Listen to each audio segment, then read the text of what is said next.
Sige na, balat mo na. Oh. Nagbabalat po siya ng itlog. 2 years old lang yan. Ano na po yung anak ko, dalaga na po. Hi ka, nak, hi. Hi ka. Ano yan? Oh, may sarili pong mundo yan.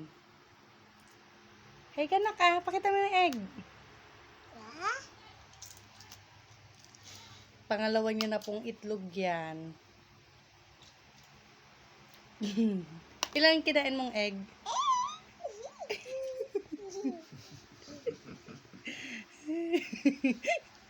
Hi ka muna. Hi. Sabi mo muna. Kain akong egg. Sabi mo.